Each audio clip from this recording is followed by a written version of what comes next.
Hey guys and gals, this is George, the Shade Tree Fix-It Man, and I'm here today with my friend Dennis Vang, and he's going to share with us his hobby and very skillfully accomplished hobby of wood carving.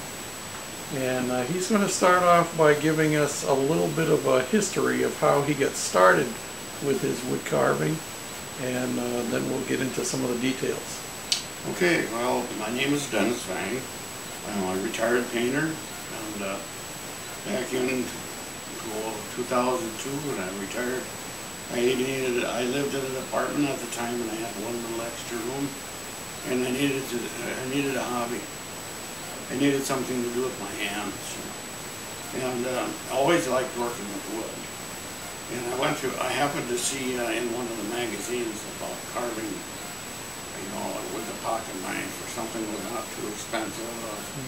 And well, as I decided to set up a little painting, carving studio kind of thing in my spare bedroom. And as I started carving, I got more interested in it because it didn't really look that bad, you know, that I had some hope that I could do it. And so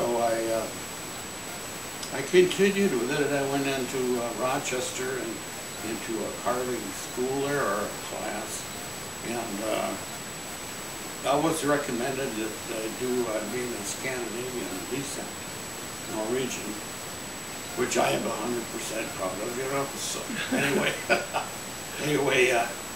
there's a fellow in Decorah, Iowa. His name is Harvey Russo. And he has several books, and he's a well-known carver of the Scandinavian flat plane carving. The flat plane carving is basically used with just one or two knives. And you take in chips off your carving, like this particular piece here. And what is it, this particular type of carving is that it's not sanded, smooth, and it's all done with a knife. You know? So it's kind of like some people say, well, if you carve anything other than just a knife, it's not really carving. You know, you can get more detail with power tools and stuff. So this is basically the old Scandinavian way of what they did with their wood in the evenings. Okay, then back in 1800s in Norway, they had a lot of wood. They live in the mountains, and there's a lot of woods. A lot of people work with wood, and in the evenings they would carve for money. And the money that they made was actually the carving. The carving was what we call money here, or the dollars. In Norwegian it was called penga. And penga was made out of the carving. So when you traveled back in those days, you had a sack. And you had these carvings of toys for the children. And I would go to your place. You lived maybe 20 miles from my place. And I would deal with you to have food and shelter for the evening, so I could be on my way.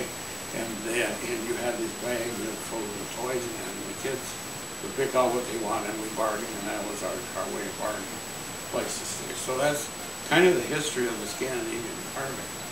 And this Harvey Russo is trying to bring this back.